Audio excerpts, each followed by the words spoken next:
Welcome to the 8 Count Podcast. I'm Chris Romulo, and on this show, I dig deep into the hearts and minds of champions from all industries to find out how they beat the count to win at life. So if you're on the ropes, struggling to stay in the fight, stay dialed in because you're about to uncover the tools and tactics that will help you make it to the championship rounds.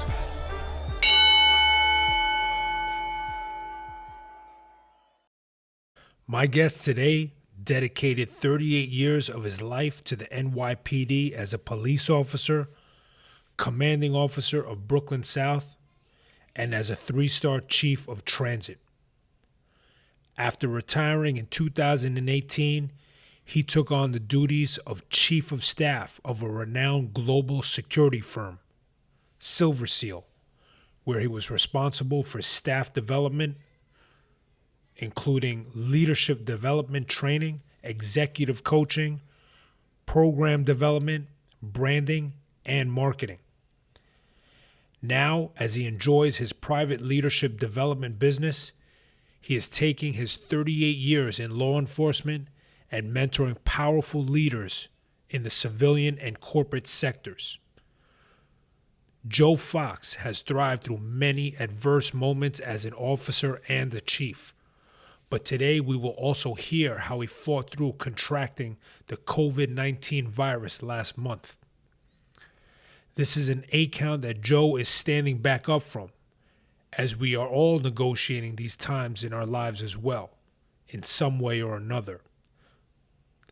Listen in as he walks us through his struggle and how it relates to his and his family's experience during the attacks on New York City back on September 11th, 2001.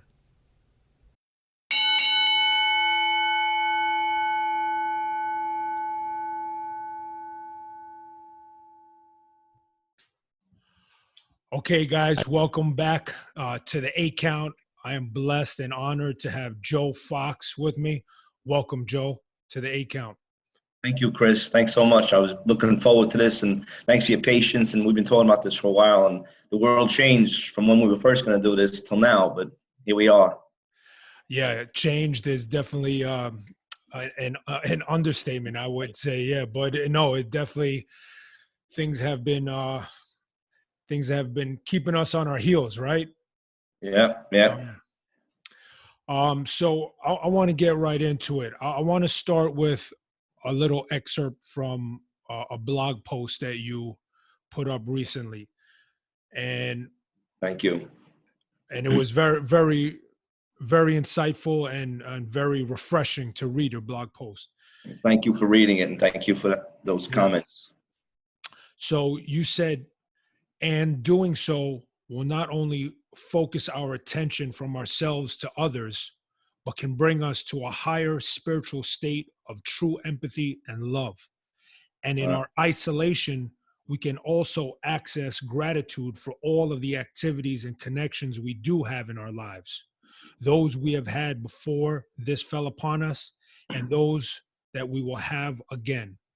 So what helped you, or what encouraged you to write that, Joe? Well, thank you. And, I tell you something, it sounds better listening to you read it than when I wrote it. So, I come down, March 14th, I came down with fever. And the thing is, it was when I've been sick before, and there's always something that leads up to it. Sniffles, cough, then fever. Sometimes that's 10 hours. Sometimes that's 3 days. This was one moment I'm fine. Next moment I know I have fever. But so, I was experiencing a lot of what I wrote in that blog is almost like a journal of the perspectives that I felt in those 14 days. And I knew I wanted to do something. I knew I wanted to share something because I could see, I'm in this like everyone. And when I say everyone, whether you're sick or you're not, everybody's going through a lot of pain. There's fear, there's uncertainty. But so I wasn't sure whether I was going to do a video or write something. And then actually on a conference call with my company, SilverSEAL, it's a global company, they asked me to speak about self-care, and I did, and life and work balance. And then one of our, um, uh, you know, partners from London emailed me, and and if I could do a video with hold on one sec, I'm sorry. Asked if I could do a video. Sorry about that. There was some things popping up on my computer. Sorry. Asked if I could do a video with uh, the team in London, and he said that that may support people. And luckily, that was on a Friday, so we hit the weekend. I started thinking about that. So what I did was I started jotting down some notes because that's quite an ask. Hey, could you inspire our team over here? It's like being introduced as a good speaker. It's like then you can only go down from there. And so I'm really challenged. Like, what am I going to say to these people? By the way, there's not only is it we're talking on video, but there's accent issues. So I got to speak slower, and so I did this outline on Saturday, and that was it. I come up with those points that I wrote in the blog, and then I decided to write about it. And then I said, this is something that I should share, I guess, everywhere, because what I came up with there, I think is, I'd like to think is kind of life perspectives, coronavirus perspectives, crisis perspectives. And, because like a friend of mine just said to me a little while ago, when you think about it, we experience pain and sadness and loss all throughout our lives, and bad news on the news. This is, and you as a fighter, this is a 1-2 punch. This is like all too much, too fast, too prolonged.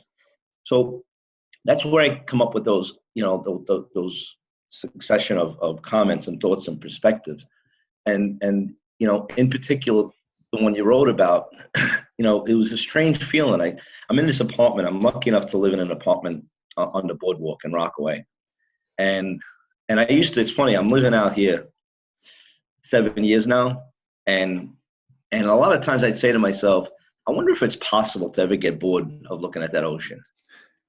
And the test was these last 4 weeks, because I got to tell you, I wasn't bored of it, but I did realize that I really felt empathy for people who are sitting in rooms or basements because of quarantine. And at least I was able to look at that ocean. And there's, days when you go through this, bad weather looks nice.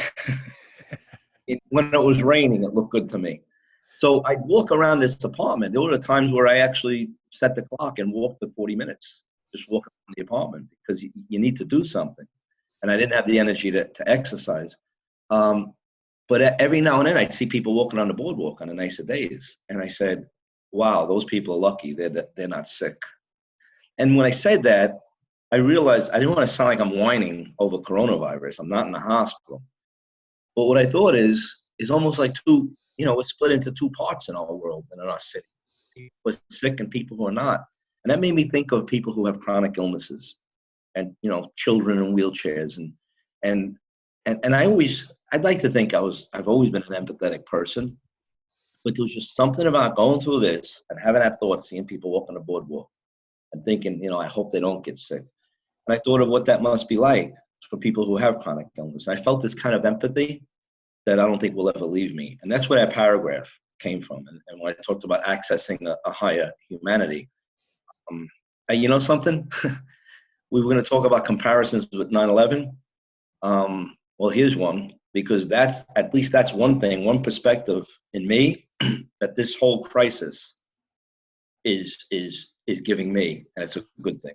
But before we go into that, because I know that, I know what you've been through, and I want the listeners to hear, what you've been through, what your feelings were through 9/11. But tell us a little bit more about, physically battling and fighting through, like you said, this is like a 1-2 punch. And I'm blessed that, I'm still here home and healthy with my family, with my wife and my son.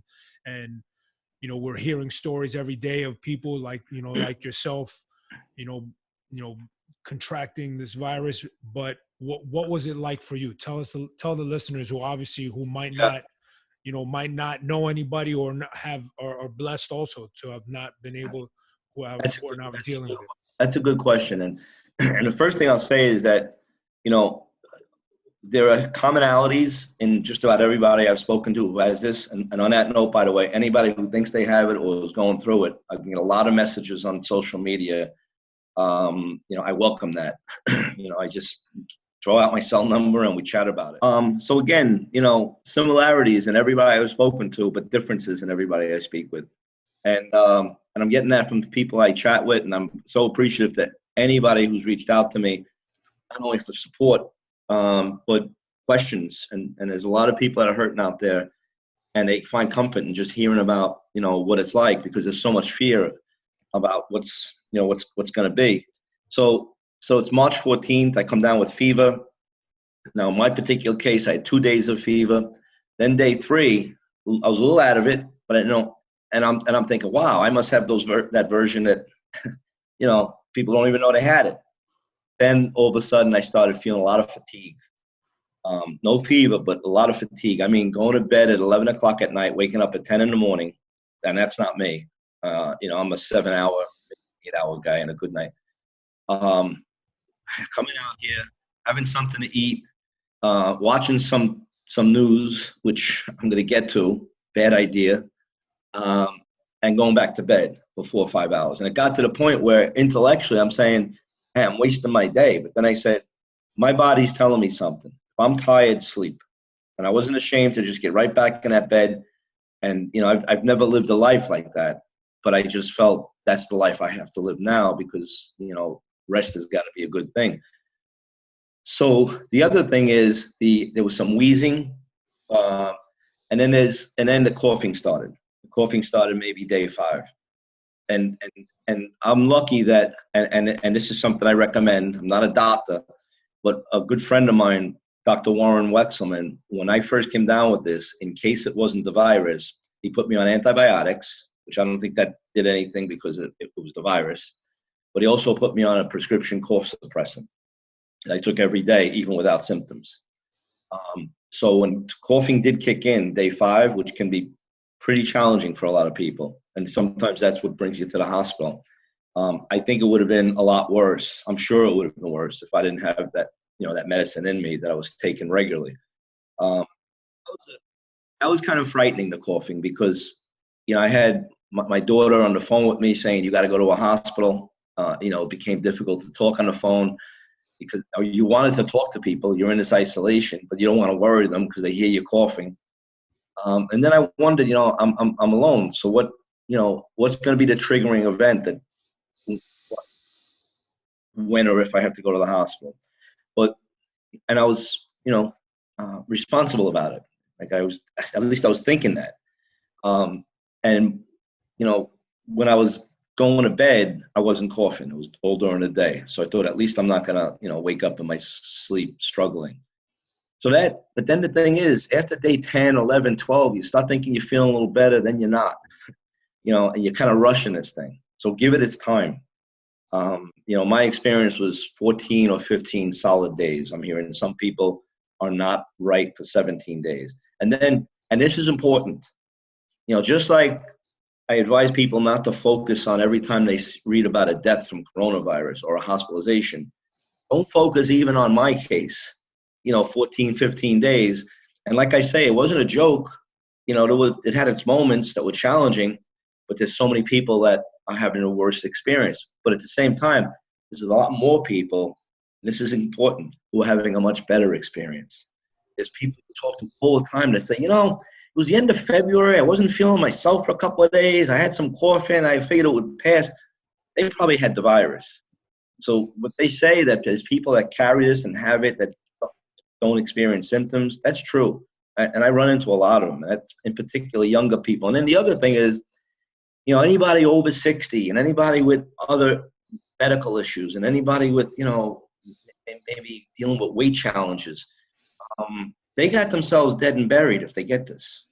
And that's not the case, because just as there's people, it's not always the case, and most of the time it's not. Of course, it's more likely that you have challenges with these challenges, these underlying issues, but not everybody, and I've seen plenty of people that are not, you know, that have some of those issues that have gotten this and did okay with it. So that's the mystery to me, that this thing is so, you know, buried. that there's no rhyme or reason, or there's so many variables to how people are being affected. That's a So good point. what now tell us about, now you said you live alone, and you're in an apartment now. Now tell us about the mental and maybe the psychological feelings that you're going through. Like all of us, Yeah. we're on pause, or however you're thinking of it, lockdown. Like what's going on inside of you, not physically but mentally and Well, psychologically. I'll start out with the humorous side. What I tell people is those of us who live with others, it's good because you have company, but it's bad because you want to kill each other. Those of us who live alone, it's bad because you're alone, but it's good because you're not, nobody's bothering you. So it is that balance. And then the other thing is, I would tell friends that and you see all these jokes on Facebook, about this, and that's another category, whether or not that's healthy for you to look at. And for some it is, and for some it may not be. But like I would tell friends that I'm going to set my alarm, Alexa, to I'm going to set the alarm like every 10 minutes just so I have something. Well, thanks, Alexa. Turn off the alarm. Turn on the alarm for 10 minutes from now. But that can be a real challenge. And I'm very fortunate to have a lot of activity in my life, and everything just stopped. And I've been thinking the last year or so. I'm retired, but I'm very busy. I work with the security company, SilverSEAL.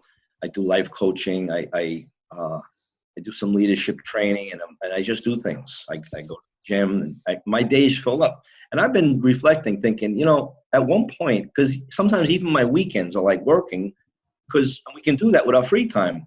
We make it so regimented, and we plan everything.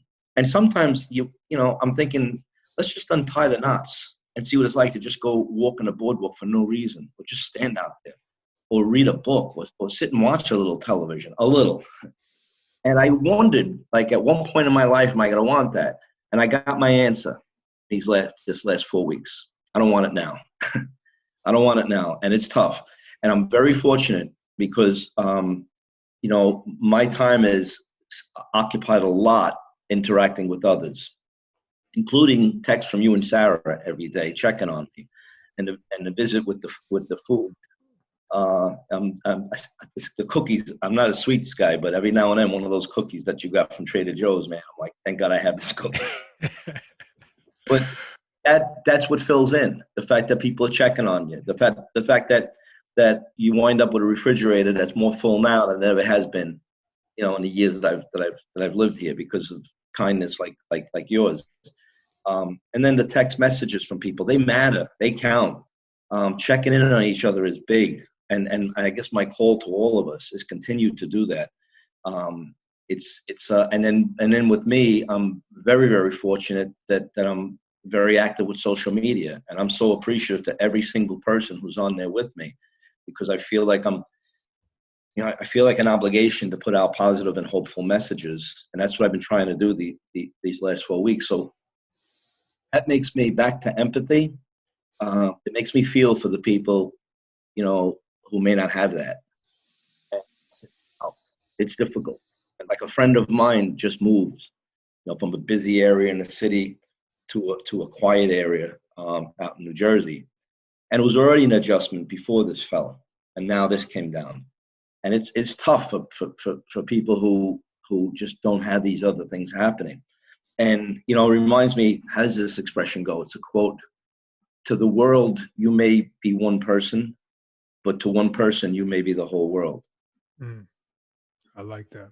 Yeah, we don't know what it means, how much it means for us to check on people. And on that note, we may have checked on people yesterday who were doing fine. And I'm talking about all of us, our loved ones, our friends, somebody we haven't spoken to in 20 years. They may have been doing fine yesterday, and they're crashing emotionally today. So this isn't something that we could spend Monday checking with our loved ones and our friends, and then a week we got to keep checking on each other because things change. As you know, I mean, we were chatting since we had that wonderful lunch. So this happens. All of a sudden, I'm sick. everything's changing with this quickly. So it sounds like you, like mentally, you before everything went down, you were in a good place, and going through, fighting through this virus, fighting through coronavirus, you had the mental strength. Were there times at all where things seemed dark for you, or? No, no, no. Thanks to everybody in my life. I mean, and you know what it is, Chris? Everybody in my life just cranked it up. Mhm. Whatever that exchanges, whatever the exchanges we had. So if it's somebody that I spoke to once every 3 weeks, I mean, when I just started this chat, Harry Whedon, a friend of mine, an NYPD chief. I mean, that's why I switched from phone to computer, because he's calling me. He's been Checking. calling every single day. And then there's people, even now that I'm saying I'm 9 days without symptoms, I'm okay, I want to go help others, they're still calling me. And because of the network that I'm blessed with, and people like you and Sarah and Harry and Frank and my daughter and my son and my girlfriend, I didn't have those moments. But let's remember that not all of us have that many people in our lives. So what do you say to those people right now that are in the dark with what's going on in the world? What I say is, because here's the thing, probably one of the reasons, just in particular, watching TV, one of the reasons I was able to realize and see how bad that was for me, how much it was just hurting, it was making you nervous and fearful. I was able to see that because I was able to turn it off to have phone calls with people.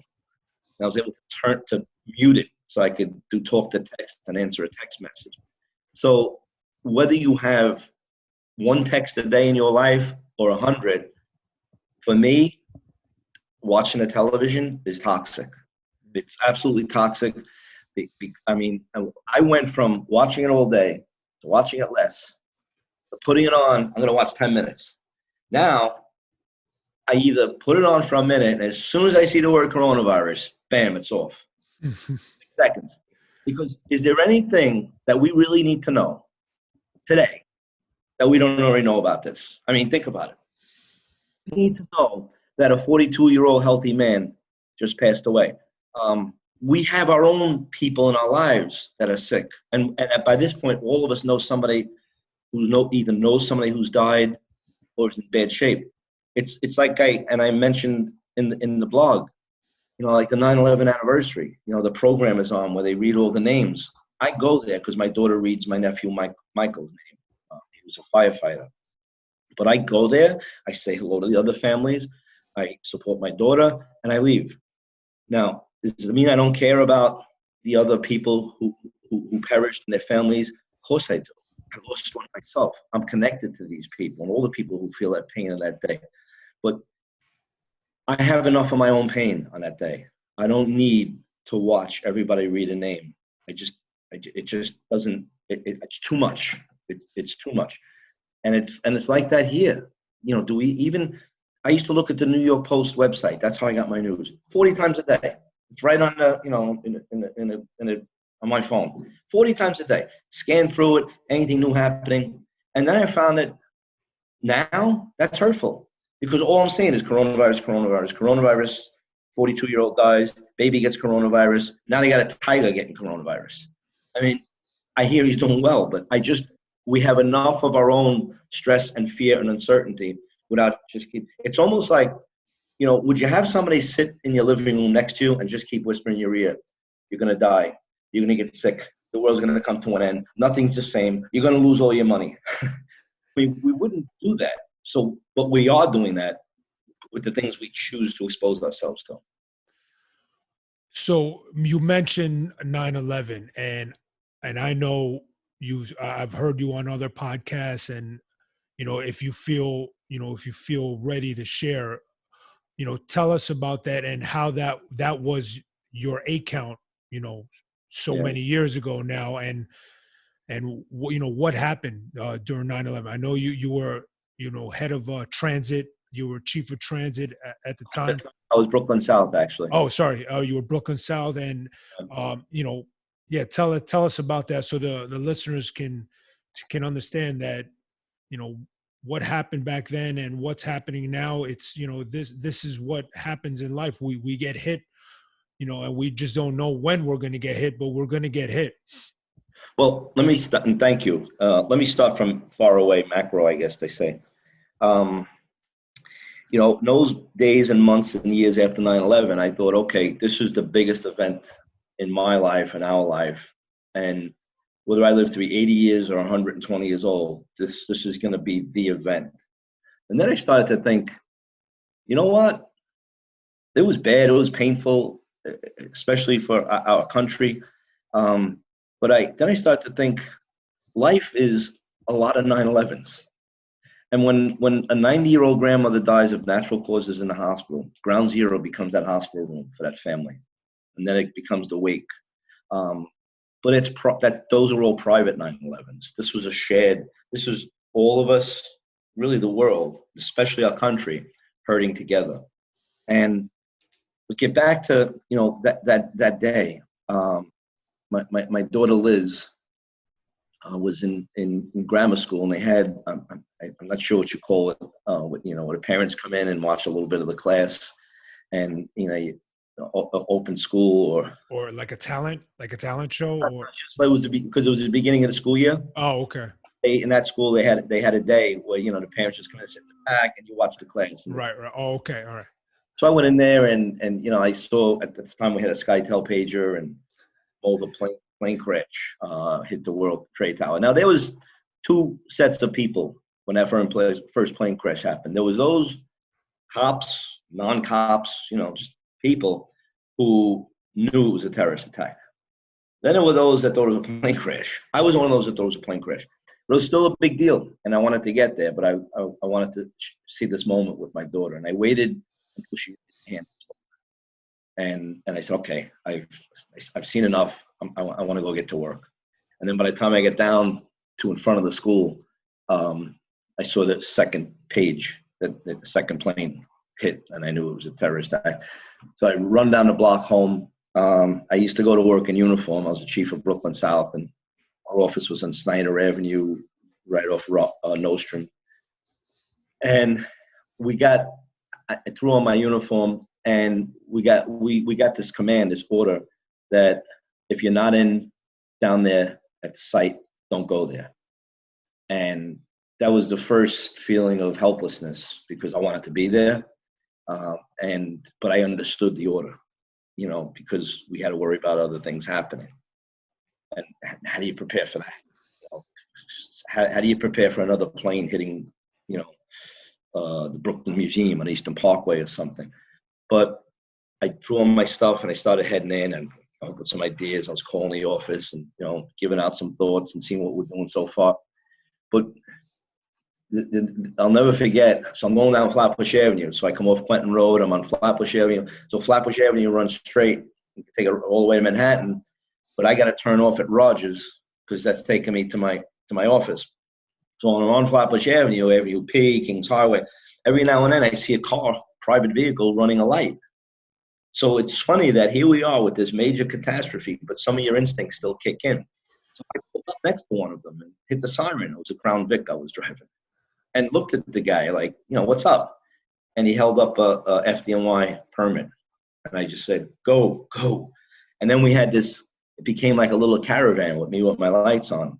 And first that guy got behind me, then another one, and another one, and there was about 10 cars with off-duty firefighters going to the site. But at Rogers Avenue, I had to turn off. And that was the second helpless feeling of the day. And I watched them go, and I wanted to go with them. I went to my office and, you know, did a number of things, and throughout the day did whatever I could. You know, the first thing, I walked over to everybody at their workstation and put my hands on their shoulders and call your family. I said, I did, Chief. Call them again. Just call them again. Connect to people, which is what we're doing now.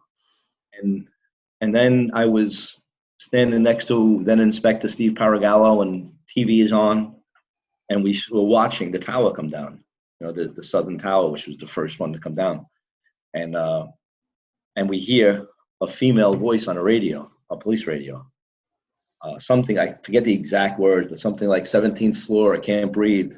And we're watching the tower come down. That was Moira Smith. She was one of our 23 NYPD members that died that day, and she was in that building. And I just looked at Steve, and he looked at me. None of us said anything. And I just said, I got to get out of here. And I grabbed Anita Ryan. She was a sergeant who worked close with me and drove me. And we didn't know what to do, but we know we had to go out and do something.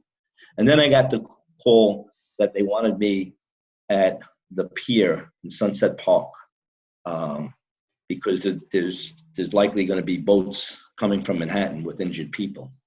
So I went there, and there was already an inspector running the place, Janine Jeanette. There was already 100 cops, and I didn't feel like there was anything for me to do there. And it was being done, and I guess that's the thing that we all suffered from that day and after. We felt like whatever we were doing wasn't enough. The Eagles song, I think, was inspired by that. There's a hole in the world tonight. And I come up with this, to jump ahead a bit, this theory that while we're all doing everything we can, each of us is only doing 60% of what is needed. I used to call it the 60% formula. And the call to arms was, how do we get to 61? How do we get to 62? How do we bring up what we're doing for others in the world? So, what do you expand on that a little? What do you mean by? I'm glad you said that, because I used to have a hard time explaining it. And when somebody has a hard time explaining something, it's because they're not explaining it clearly. The idea is that we may be doing everything we can, but there's such a need that everything you got is not enough. Mm. So we may be calling cops who lost people. We may be calling in cops who were there that day and seeing how they're feeling, which I had like 200 of them in groups, and listening to them. My 85 cops who lost family members. But there's more. There's always more we can. And that's the formula in life. There's always more. And that's why we collaborate. And that's why in a company, we have a group email, because somebody in that group is going to say, I got an idea, and we do group text because somebody comes up with something. But that was my theory then, that whatever we did was not enough, because that's how big the need was. So at that hospital, Anita Ryan said to me, Chief, we're right across the street from Lutheran Hospital. Maybe there's injured people there. And that was the first moment of the day that I thought, maybe I can do something that matters now. And I went into that hospital, and went into my full regalia, my chief uniform, and I found a firefighter that was injured, and I chatted with him, and he was appreciative, and I felt good about that.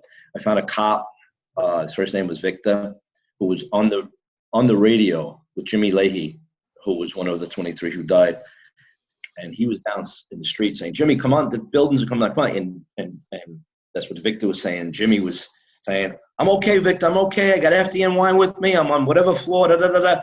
And then Victor, so now Victor is in this hospital room. And what really struck me, Chris, is that,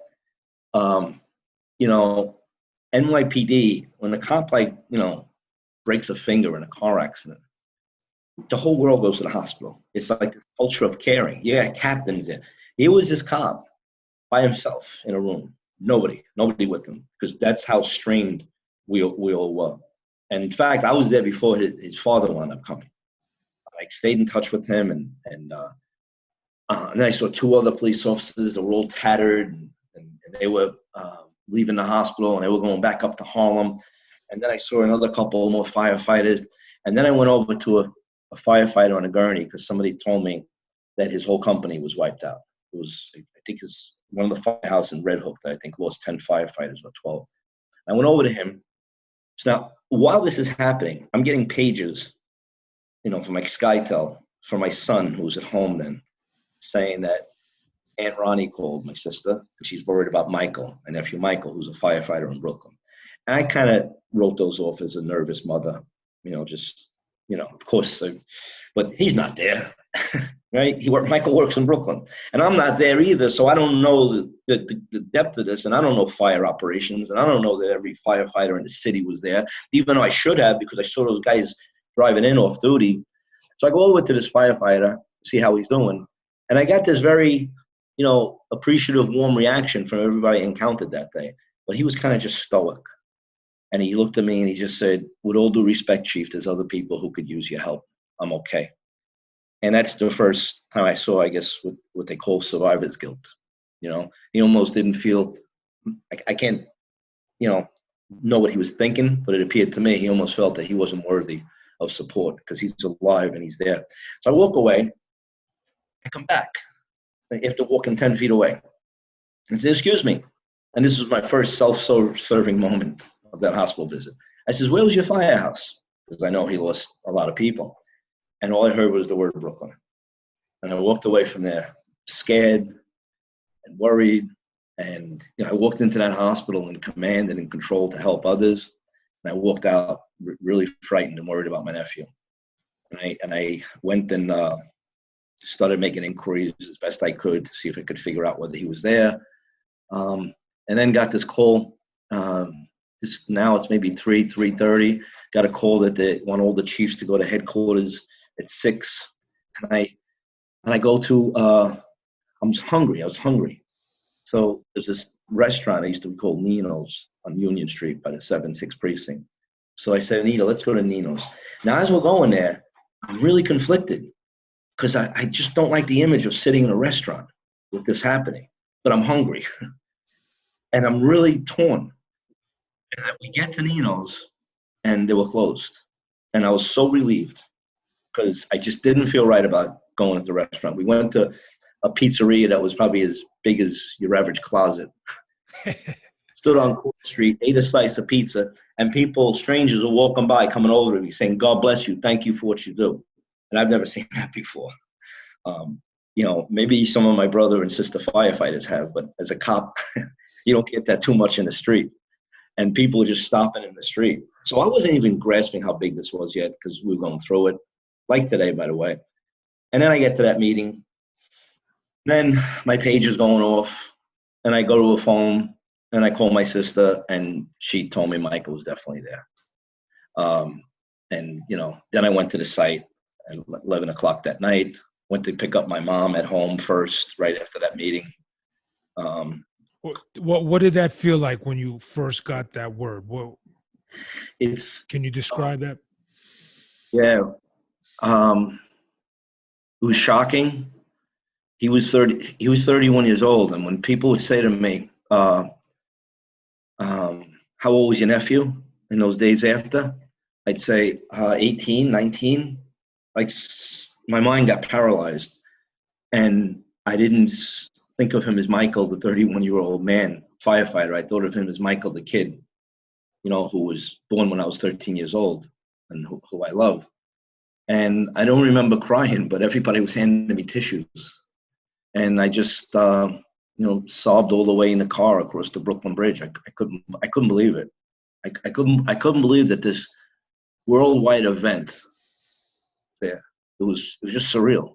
I just couldn't process that firefighters from all over the city were there, that cops from all over the city were there, 37 Port Authority cops and 23 NYPD cops and 343 firefighters. And Michael was not supposed to be in that group. So I rushed to, the house and saw my ex-wife and grabbed my son, who was 10 years old at the time, and actually 11. And right away I went into that fix-it mode, that we do as parents and people. So I started to tell him, Joe, we're so lucky we had Michael in our life. I must have heard that in a funeral, right? And he shared with me later that he was kind of disappointed when I said that to him, because he was hoping Michael would be okay. But I was going into that fix-it mode, and that's the opposite of what I do now in life coaching. We got to let people feel what they feel. We can't tell them how to feel. We can't tell them their feelings. But went to see my mom, went to my sister's house, and then went to the site at 10 p.m. that night. Walked through that site, and parked the car by the Brooklyn Bridge. And I at the time, I had 20 years in a job. I was a chief for about 3 or 4. I just couldn't fathom what I was saying as far as the numbers of firefighters and cops.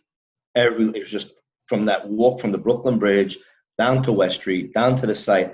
It's almost like I didn't know that it's possible to have that many in one place. And it was dark, and it was like there was snow in the air, almost like after a blizzard when it's still snowing a little bit. But it wasn't snow. Oh, smoke. It was smoke and ash, water, and this lieutenant grabbed me and took, and I had my ex-wife with me and Anita Ryan, and he walked me through the financial center on the west side, and that took us to the Southern Tower, to right at the bottom of this mountain. And he said to me, as a matter of fact, "Oh, Chief, there's somebody else you know here." I says, "Who?" He says, "Timmy Roy." He was a sergeant who worked with me. And that's like another story that maybe we'll get into later. I went right into my last exchange with Timmy Roy, where it was at a community event 3 years before, and I hadn't seen him for like 5 or 6 years since I worked with him.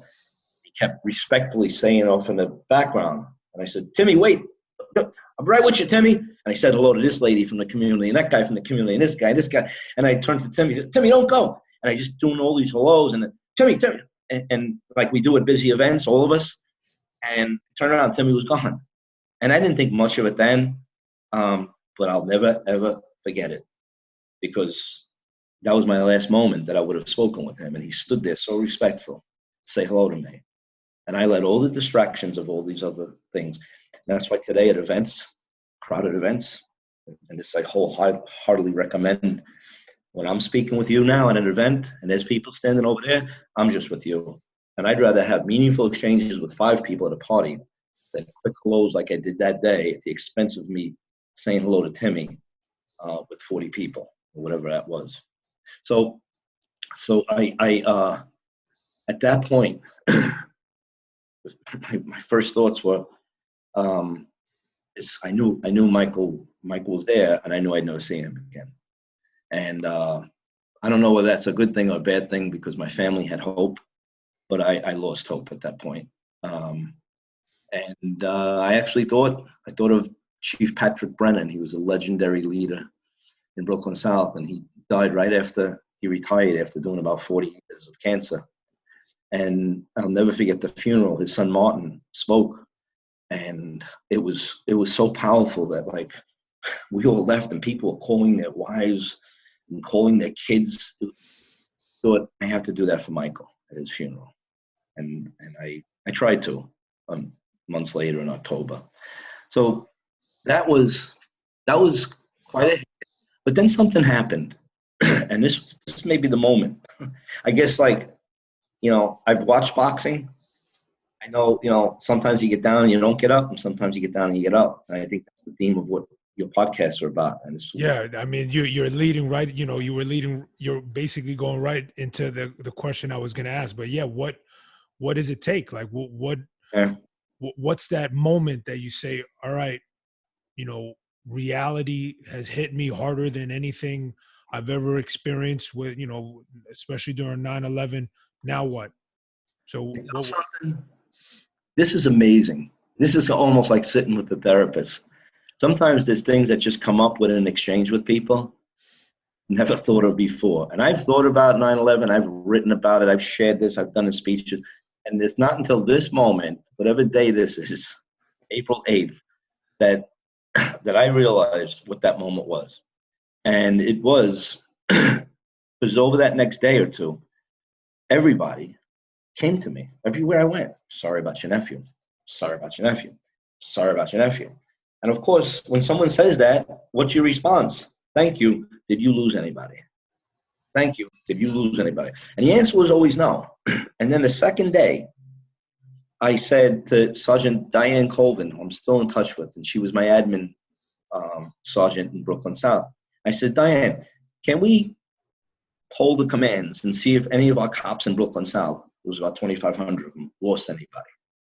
Because I kept saying, did you lose anybody? And I know somebody else had to lose somebody. And she came back. I don't know how she did it so quickly. She came back with a list of 85 names. 85 names, and it would say in the list, name, person who died, relationship, and I mean, and to see 85 names on 3 sheets of paper, and phone number of the cop, and I started calling these cops, and I'd call them. This is Chief Fox. I'm sorry for our loss, and I know your mother-in-law died, or I know your father died, or and when they'd make a big deal out of that phone call, sometimes, I can't believe you're calling me. How could you not believe I'm calling you? You lost somebody. But they would do that because of respect and the rank. And to kind of lighten it up, I'd say, hey, I'm not only the hair club president, I'm also. And that's the old Cy Sims commercial. It was I remember. I do remember. Hey, look. Yeah. And then I tell them about my nephew. But from that came these exchanges with these 85 cops.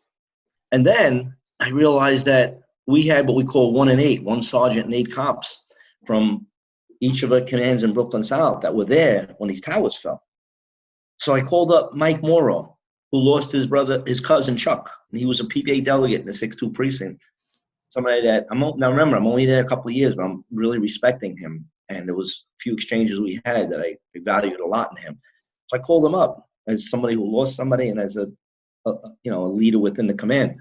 So, Mike, what do? I got about 150 cops that were there. He says, Chief, call them into your office in groups and just listen to them. He says, most of them haven't even been together since that day. And that's what we did. We had me and Mike Collins, my partner, we were partners as rookies, and now we were partners. He was the XO of the borough. And we would call them in. And there they are, group in my office. Now thinking that they're not going to, remember, I'm only there 2 years. I don't have the credibility that I thought that I built up, my 11 years there. And I would start out talking, again, before I was a life coach, because, coaches listen. And what you did, what you're going through, my nephew, I spent 5 minutes telling them how they feel. Because I'm thinking that they're not going to want to speak. I say, so, tell me, what happened? And then they all start talking at once. We became, Mike and I, almost like professional moderators, where we had to listen to this person and say, and to give people their turns. And one thing I'll never forget, and that speaks to today, is that there was a police officer who, and one of the many gifts of social media for me, is that I'm getting in touch with people that I haven't seen for years, and she's one of them. She's on Facebook with me. And throughout the whole time, she was silent.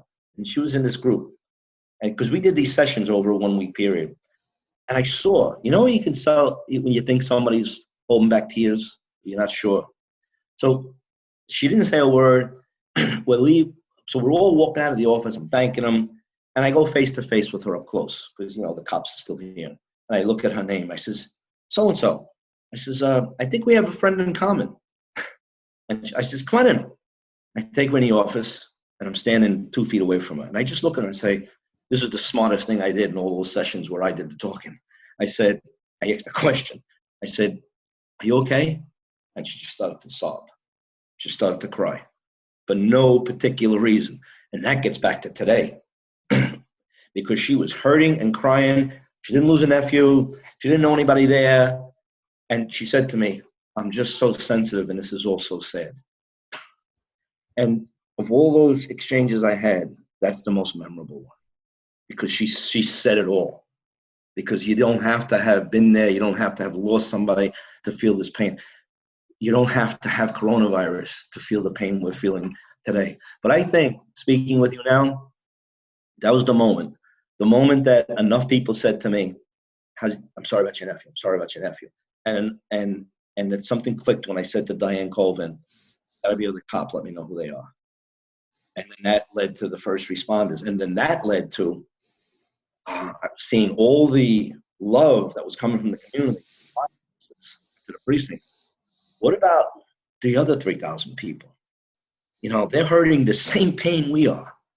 Just like I was saying before about how lucky I am to have, so many people in my life. What about the people who are alone today and feel isolated and don't have Chris and Sarah texting them? So what we did was Mike Collins and I, we got all the cops together. Jimmy Woods did this. He's a community dear friend. And he did almost like a telethon in Brooklyn South. And they had cops from each precinct that do community affairs. And first I called somebody that there was 300 people in Brooklyn South, civilians who died. So I didn't know where that list was. So for some reason, it was in the Internal Affairs Bureau. So I called somebody. I said, I'd like to have that list. And the person said to me, Chief, this is very confidential. I says, no, I know. I'm not doing anything with it. I just want to have it in my memoirs, or my memories. So, of course, I knew exactly what I was going to do with it. We're going to call them all. So even the phone calls, Jimmy Wood came up with this. You can't call and say, hey, this is Officer Jones. How are you? Because then the person thinks, you found my husband. So what we had to do was, hi, my name's Tom. Hey, I understand you lost your brother. I'm so sorry. By the way, I work in Brooklyn South, or I work in the 6-2 precinct. And Chief Fox and I, we just want to see how you're doing, and if there's anything we could ever. And they did all those phone calls. And imagine what that was like. I mean, I didn't take part in those calls. I had a bunch of relationships with these three after for these cops that made these calls, and all that pain and all that sadness. But sorry, sorry to interrupt you, but I just want the listeners to understand what, this is going back to your excerpt from your blog post and the word that you mentioned earlier in our talk. And I think it's very, very important that people understand the empathy is what you're talking about, is what I'm gathering. The empathy that you had for your, the people under your command and the people that you reached out to, and this woman, this other officer, empathy is that, am I correct in saying that? Is that the lesson that we should take from that you took from 9/11, and what we should use going forward in this in these crazy times that we're going through? Exactly, because, and like I said before, like I'm sitting with a therapist, it was that moment when I started to think of who else is suffering, who else lost their Michael, who else lost their father, and who was there that day, and what civilians lost somebody. That was the moment. I guess that's the moment I started to get up, because it was helping others, and that's where I was actually, as I said, I'm having a lot of sessions with people, and I was on the phone yesterday with somebody who was having a really hard time, and at one point I said to this person, "What are the things you do that otherwise bring you joy?" And I could hear her like lift up a bit when she talked about certain activities and that she does for self-care. But when she really lifted up is when she told me that she has an idea that she wants to make masks and donate them. And Chris, everything changed. She went from tears, and then I said to her, and I pointed out, I said, you should hear the energy level shift in you right now. I said, you just went from what sounds like some of your saddest moments to up. And she started to chuckle and cry, but these were good tears. And then we came up with a plan on how she's going to start these masks, and I'm going to help her, and I'll get the precinct involved wherever she lives and figure out where to put them. So the point, I guess, to come back to what helped me up, I guess it was people, but it was purpose. And it was trying to connect to people who are having as bad a time as I am or worse. And that became, and also what you mentioned earlier in the talk, and you're bringing up again in this example with this person you just talked to, and I think people, the listeners, you should understand that, or you want to understand that you want to focus, during these times or whatever hard times that we're going to face in the future. You want to focus on what you want and not what you don't want. And I think that's what you did with this person you just saw. You got her to focus on what really makes her alive and helping. Powers her. Yeah. And what powers her. So in my years in Brooklyn South, in 7 years, I had 7 cops die in the line of duty, got killed. My 7th one was Russell Timoshenko in July of 2007. And his mom, Tatiana, and dad, Leonid, he was their only child. And I I think he was my nephew's age, 31 years old. And we would see this woman, and secretly, all of us thought that at some point she's just going to keel over because she looked like a shell. I mean, the pain that we would see with her. And Police Commissioner Kelly gave her a job working with computers in headquarters, which was the greatest gift he's ever given to me. So many, because we all got to see her on a regular basis. I get to see her all. So for her, I think what I saw the turning point of her starting to kind of get up from her knockout punch. And she would have on her desk, she would have Russell's prayer card with his picture and my nephew Michael. They were right next to each other. Then, after about a year, all of a sudden I saw a third prayer card there. And it was a baby who died of cancer. It was like an 18-month-old baby. And she said to me, I feel so bad for them. At least I had Russell for 31 years. I said, that's it. She started to connect to people who, in her mind or in her eyes, suffered at least what she suffered and maybe worse. And I guess that's what you and I just came up with. That's how we get up. Find a way to do good for others. Helping other people and like you said, shifting perspective. Yeah. From the news, from watching all bad stuff to thinking what good could I do? Here's a suggestion. Again, things are coming up talking with you that I haven't even thought of.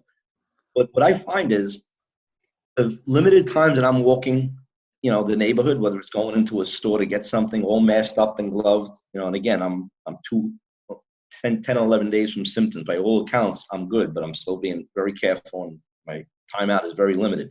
But even on the boardwalk, initiating hellos with people. Because what's happening is not only are we isolated in so many other ways, but when we are walking by people, we're keeping a distance and we're masked up. So that's even a further divide. So what would have been organically two people walking by each other 2 months ago would have just said hello or a nod isn't happening because we're masked up and we're further.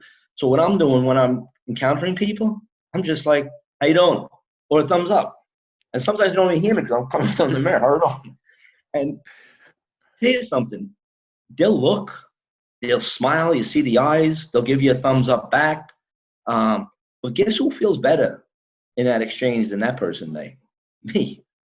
And I realized, I'm just talking to you, I'm realizing this because I just started doing that in a couple of days. And what I'm talking about is not just saying hello to people that you're right in their face, because we're not in anybody's face now, but just initiating stuff that you normally wouldn't initiate.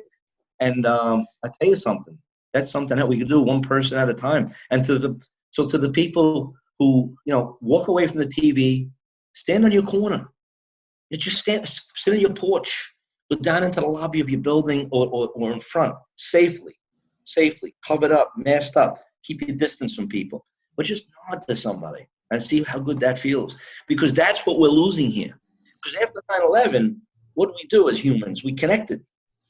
And this is a 9/11, a different type that some people are starting to think it's worse. And me, who lost my nephew, I'm starting to think this may be worse. But we can't connect. So, and I said this in the blog, and maybe we'll expand a little. Use this, the virtual parties. I was stopping off to pick something up at my girlfriend's yesterday, and this caravan of cars went down a block ahead of me, and it was one of those birthday parties where they all had the balloons and the signs, and it was only about 5 or 6 cars. And I saw 2 little girls, about 8 years old, jumping up and down. They came out of the house. They were so happy. And it wasn't even their party. I thought it was their birthday. It was the mom. And she's saying thank you to everybody. And they got balloons and signs. I started to get choked up. And it wasn't, I put a link that they did someplace in another state on that blog when I talked about that girl's 7-year-old birthday party. Yeah. So I'm seeing this. If we believe that we're isolated from each other now, because physically we may be, then we will be isolated. And that's not a good thing for us.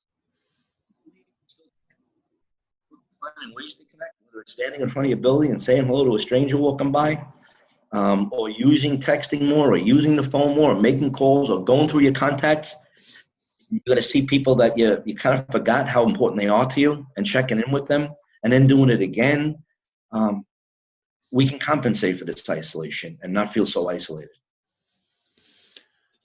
I mean, I love that because, even though we are blessed and sometimes cursed with social media, this is our only outlet right now. And, maybe myself, I'm not taking advantage of it as much as I should, but I'm blessed to be able to be, talking to and learning and gathering as much wisdom that I can from what you've shared. And I'm honored that you shared, your feelings, and the listeners out there. I'm really, I feel, I feel honored to be able to, bring this to you. And, you know, on a last note, like, what, for the listeners and myself, what would you say, other than, just connecting? What are some other ways that we can move through it, as much as we don't know what the end of this looks like? What can we keep?